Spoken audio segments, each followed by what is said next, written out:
Di ba? Nagaan lang to. Matatapos din ito. Kaya huwag tayong magpakalugmok. Ang sabi ng Diyos, kapag ikaw ay tumawag sa akin, palalakasin kita.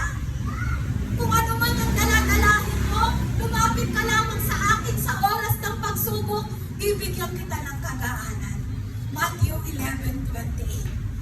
Amen? Come to me all you who are weary and burdened,